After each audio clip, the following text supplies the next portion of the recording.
अरे वा, बघू तरी कोण आहे? गौरीचे भावी पती? वा, छान आहे स्थळ. काय ग, तुला कोणतं आवडलं, हे की हे?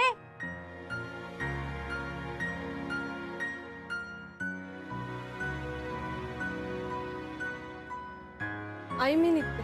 हो, सावकाश. आणि डबा वेळेवर खा. हो.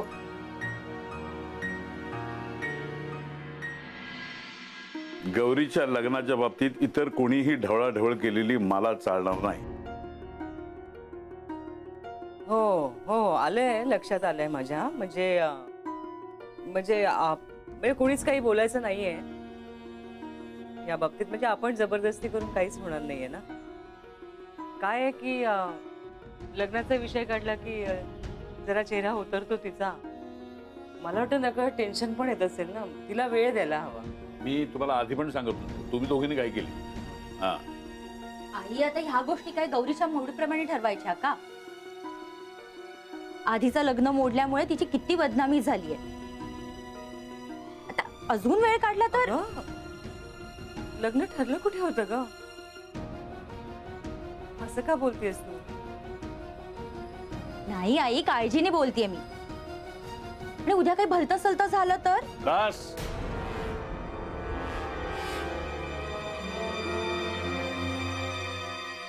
आजपर्यंत नको त्या बाबतीत तू बोलत राहिलीस, मी दुर्लक्ष केलंय. पण आता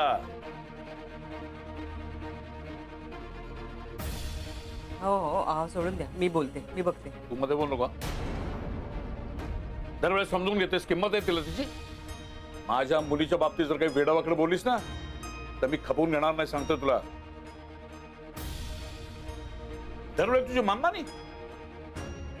तुझे नसते सल्ले नको आता मला. आम्ही जिवंत आहोत दोघं, खमके आहोत.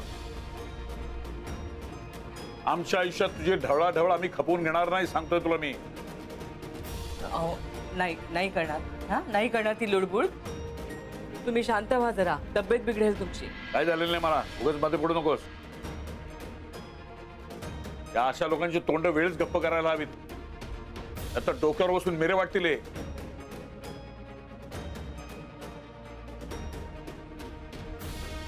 त्या मूर्खपणामुळे मी तुला देणं लागतो याचा अर्थ असा नव्हे की तोटा येईल ते बोलशील.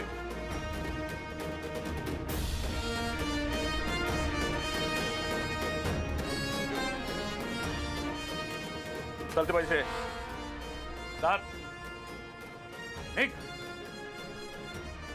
यापुढे गौरीच्या आयुष्यात आधी जे काय घडलंय तसं विषय जर काढलास ना, तर याद राख, घाट माझ्याशी आहे.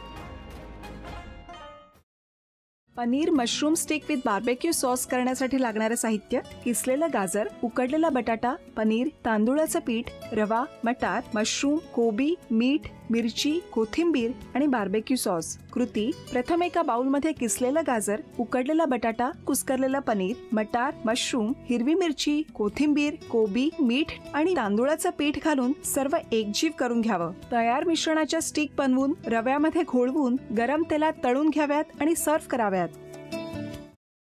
मामी, कोणता भक्त हाक मारतो आहे? ध्यानात इतके मग्न आहात. बाणाईला भेट घ्यायची आहे देवी. वाटलंच मला. ती अस्वस्थ असणं स्वाभाविकच आहे. तिच्या दृष्टीने हे सारंच गोंधळून टाकणार आहे. अशा वेळी तिला तुम्हाला किंवा मला भेटावं असं वाटणं हे स्वाभाविक आहे. नमस्ते अंकल जी. वो हमें आपसे कशा करता आलेस तू इथे? बेकीची चाहरी करायला? काय समजतो काय स्वतःला तू? अरे आजारपणात माझा जीव वाचवला म्हणून घरातल्या पोरी बाळींवर. अरे कुठून कुठून येता तुम्ही, नाही ते उद्योग धंदे करता इथं. खपवून घेणार नाही, मी सांगतो तुला. मी फार वाईट माणूस आहे, लक्षात ठेव. पोलिसात देणार होतो तुला. केवळ विके आडवाला म्हणून लक्षात ठेवलं. ते इथून दिंड काढणार होतो तुझी मी. मामा, आता आपण काहीच करू शकत नाही.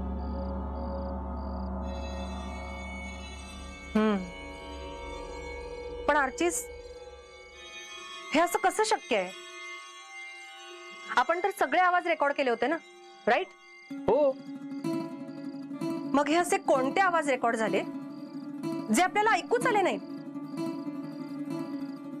I mean, how can it be possible?